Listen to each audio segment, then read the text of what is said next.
Bora lá, galera, vamos acompanhar mais um debate aqui do Linha de Passe falando da vitória do Flamengo 2-0 contra a equipe do Nublense no Maracanã. Hoje tivemos a estreia do técnico Jorge Sampaoli. O Sampaoli deu oportunidade a alguns jogadores do Flamengo, né? Vidal, Marinho principalmente aí, que vinha sendo utilizado muito pouco nesse time do Flamengo, né? E hoje jogou como titular e foi o melhor jogador do Flamengo em campo, dando 2 assistências para o gol de Pedro. Pedro marcando 2 gols com a camisa do Flamengo. O Pedro é o atual artilheiro do Flamengo na temporada, né? O atacante aí é titular indiscutível nesse time do Flamengo, galera. E vamos acompanhar o Linha de Passe falando tudo sobre a vitória do Flamengo. Vou deixar o link na descrição. Cresce Direitos Autorais e ESPN do Grupo Disney. Com o Thiago mais à frente, depois uma linha de 4 com o Wesley, ele mostra que não tem isso de linha de 3 fixo. Ah, mas a torcida fica com essa coisa de linha de 3 na cabeça, não tem problema. No segundo tempo eu mostro a torcida que pode ter. Então, era o que dava para o Sampaoli ter feito. Não foi exatamente o melhor Flamengo que a gente vai ver, talvez, até o final da temporada. Acredito em evolução, como falou o Pedro. Mas era um Flamengo que tinha que entregar uma mobilização ali de início. Um Marinho muito mobilizado, acho que com muitos erros técnicos, mas muito mobilizado, querendo. Acho que tem falhas em recomposição, tem falha até de toques simples na bola. Mas é ele que participa de um primeiro gol, é ele que acha o Pedro, depois de uma roubada de bola, para um segundo gol. Então fica um pouco com essa cara do Sampaoli. Ajustes precisam ser feitos, normal, 48 horas, pouco mais de 48 horas que o Sampaoli foi apresentado. Mas tinha que vencer com alguma coisa do que o Sampaoli projeta de time, deu para ver no desenho.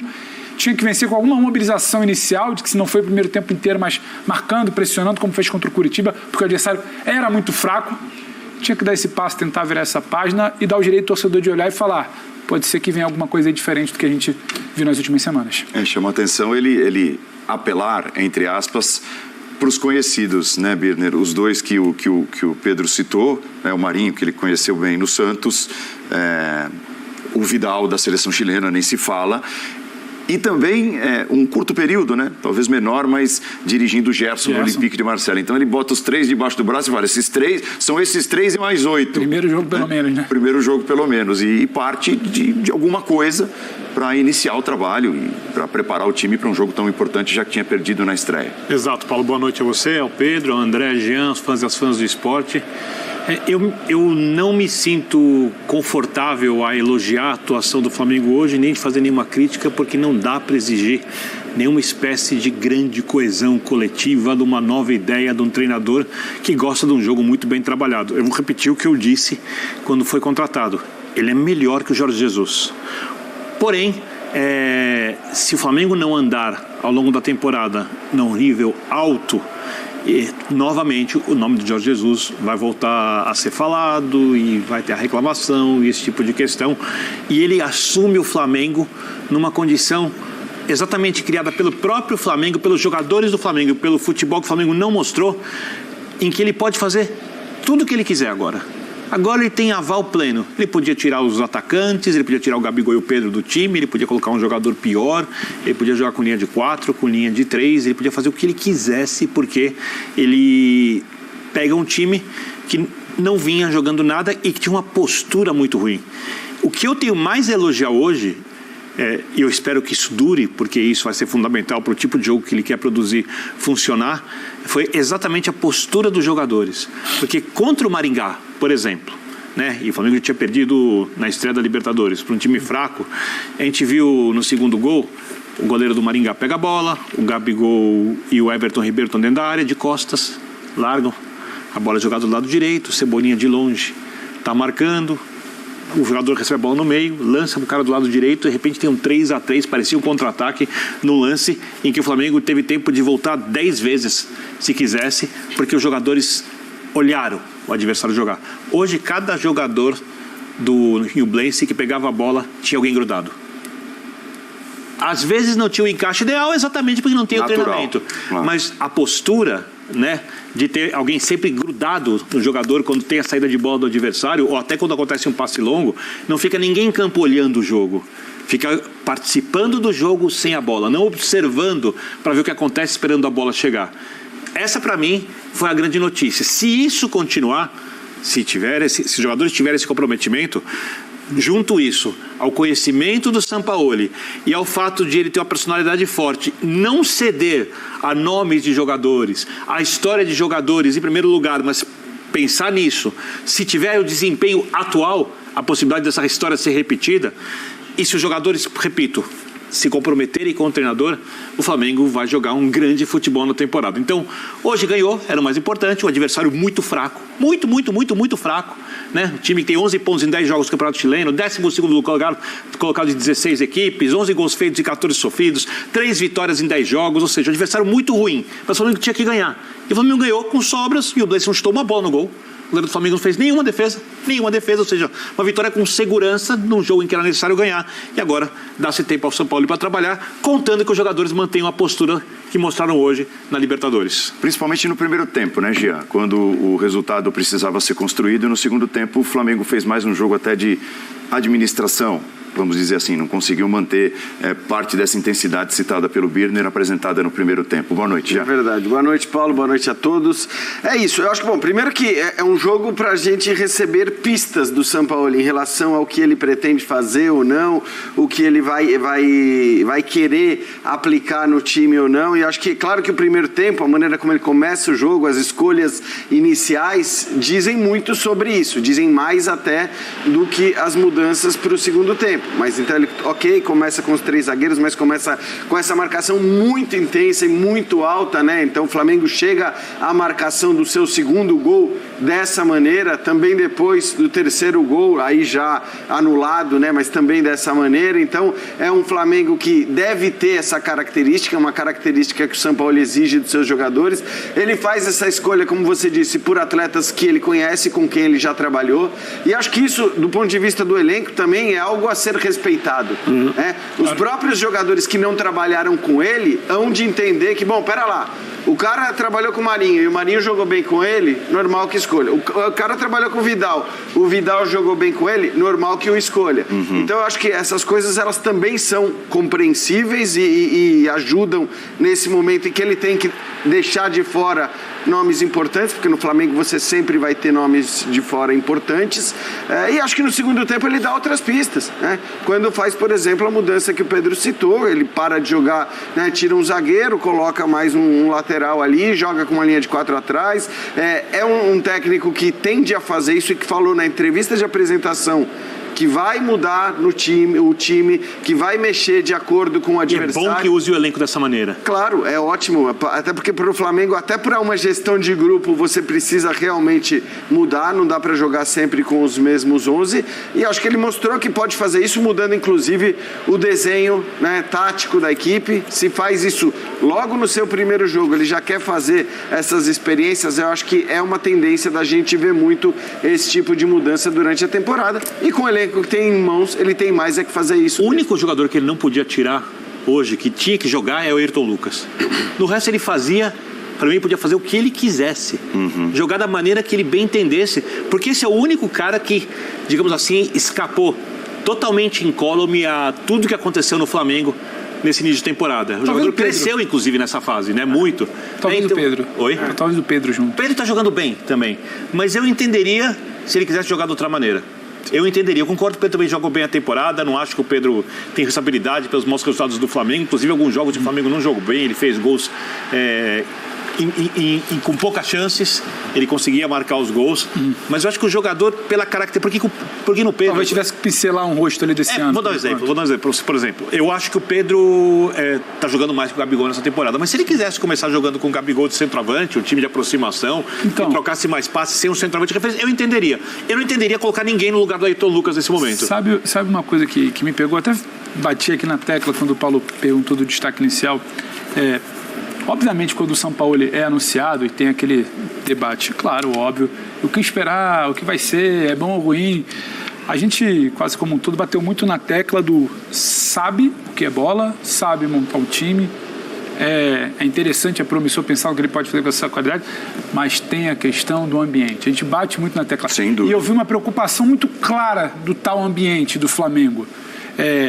Em 2 dias você não tem como inventar muito a roda. Vai sair muito pelos seus homens de confiança, quando ele dá uma titubeada. Nem esculhambar o ambiente não, também, né? 2 dias. Ele deu uma titubeada na coletiva, mas não foi uma titubeada de não saber o que vai fazer. É para não cravar que vai usar Pedro, vai usar Gabigol ou vai usar os dois juntos. Claro. Ele quase que é didático ao explicar. É Pedro, é Gabigol, pode ser os dois, depende. Primeiro jogo, ele já sinalizou, porque foi quase que um debate sobre o coitado, não no mau sentido, mas no coitado Mário Jorge, que assumiu 2 buchas lá, barrou o Pedro num jogo, já teve que responder na coletiva de domingo com um técnico contratado. E no segundo tempo, para mim, é emblemático, principalmente, claro que parece que o Davi ali sinaliza alguma coisa, mas quando ele sabe quem ele vai colocando. É Everton Ribeiro, é Rodrigo Caio, é Cebolinha, ainda que tenha assim uma sinalização de que vai negociar ali uma linha de 4, uma linha de 3, mas ele vai respeitando. E a gente viu muito recentemente treinadores, fosse o Vitor Pereira chegando no Corinthians, fosse o Paulo Souza chegando no Flamengo, fosse o Vitor chegando no Flamengo, que a gente fala, mas também precisa entender o que é o ambiente, também precisa entender que certos... Ele conhece o futebol brasileiro, né? Então, mas é o que eu falo, a gente bate tanto na tecla do Imar, e como vai ser... Eu acho que para o primeiro momento é muito pouco, tô com você, não dá para cravar nada, mas pelo menos inteligente do ponto de vista político, do ponto de vista de saber que amanhã tem um treino, tem que olhar para todo mundo, o trabalho está no começo. Eu sei o que estão esperando, você falou isso. Ele sabe o que é esse ambiente do Flamengo mais do que quem chegou como Paulo e como Vitor. Mas eu acho que ele pega, interessante. Ele pega numa situação que ela, pelo desconforto dos resultados, se torna muito mais confortável para ele fazer as mudanças quando o Vitor Pereira chegou. Mas ele optou por não fazer. Então, é uma escolha. Ele podia fazer, eu concordo. Eu acho que tem a ver com onde ele está pisando. Eu entendo, mas acho fundamental que em algum momento ele de novo assuma as rédeas da equipe como um treinador tem que assumir. Porque o Vitor Pereira não conseguiu fazer isso. Ele mudou, mas parecia que estava sempre, sabe, tateando aqui, tateando ali. O Dorival antes acomodou os jogadores de um jeito em que não ficasse desconfortável para eles e que ele conseguisse colocar os jogadores mais técnicos em campo, e aquilo funcionou, mérito total do Dorival. Né? O Rogério antes teve as rédeas, mas o time não jogou aquilo que podia jogar, mesmo ganhando o campeonato. Então a primeira coisa nesse momento é o treinador ter liberdade plena de decisão do que é melhor a fazer. E ele pode até ter nessa liberdade, ouvir os jogadores, não tem nenhum problema. Mas ele precisa ter as rédeas da situação. Então, é que a questão das rédeas no Flamengo, acho que assim, a gente fala muito como se, e eu acho que é normal que sempre se tema ou se tenha temido isso. Esse é um elenco complicado, porque é muito cara grande, porque é muito cara que vai se melindrar se ficar no banco. Só que isso não tem sido a história do Flamengo. Isso não tem acontecido. Talvez o único que tenha ameaçado reclamar, e mesmo assim, depois de longo período no banco de reserva, foi o Pedro. Né? Mas por quanto tempo ele aceitou caladinho ser um reserva no Flamengo? O Gabigol, que talvez seja o cara, a maior estrela, vamos dizer, desse time do Flamengo, é a maior. Pelo que fez com o Flamengo, pela sua própria personalidade e tudo mais, ele não teve nenhum ataque de estrelismo em todo esse processo. Mas, eu não estou falando dos jogadores. Com o Vitor Pereira. Eu não estou falando do comportamento dos jogadores. Ele precisa ter o direito de mudar quem ele quiser. Não, isso vai além dos jogadores. Eu sei, mas o que eu estou querendo dizer... Não, tudo bem, entendi, e até falei isso outro dia. Chega. Que eu acho que agora chega, a culpa vai para os jogadores. Eu acho que isso vai acontecer. E até essa blindagem toda, principalmente esses caras até mais antigos, que são remanescentes de... Galera, todo mundo sabe, né, que todo técnico que chega no Flamengo, a diretoria fala que o técnico tem carta branca, pode fazer o que quiser para modificar a equipe, mas na verdade não é o que acontece, porque o técnico ele tenta mudar, começa a dar errado e sempre sobra para o técnico. Todos os técnicos foram assim. Quem não lembra, Paulo Souza, Rogério Ceni, Vitor Pereira, todos os técnicos foi exatamente desse jeito.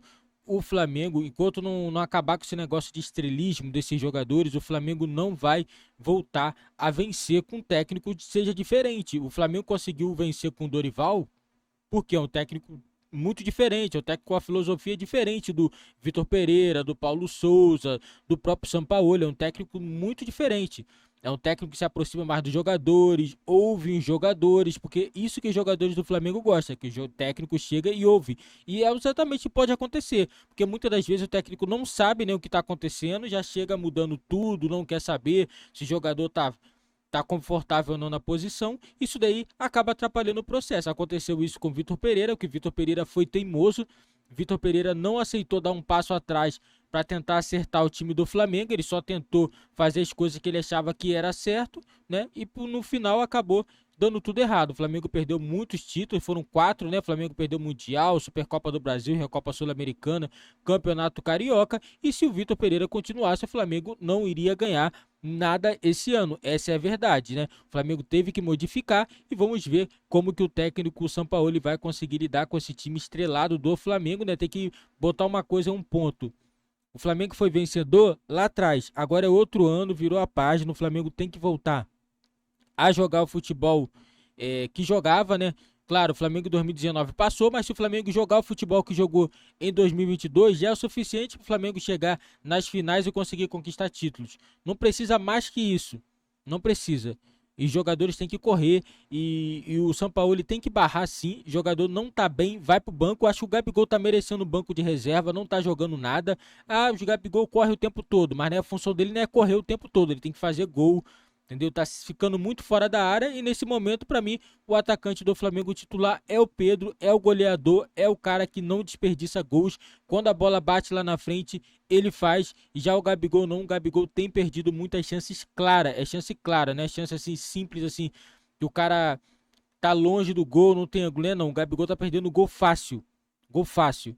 E lembrando, o Flamengo na próxima semana, o Flamengo já vai ter um jogo muito importante, vai ter que tentar reverter um resultado de 2-0 que perdeu para a equipe do Maringá, jogando pela Copa do Brasil. O Flamengo vai ter que vencer por 3 gols de diferença ou vencer por 2-0 para levar para os pênaltis. Vamos ver agora se o Sampaoli é esse técnico todo, se ele vai conseguir fazer o Flamengo jogar e reverter esse resultado na Copa do Brasil. Galera, você que está chegando no nosso canal Esportes FC, vai deixando o seu like, se inscreve também no nosso canal se você não é inscrito e ativando o sininho das notificações, você não fica de fora de nenhuma novidade do seu time de coração aqui no nosso canal.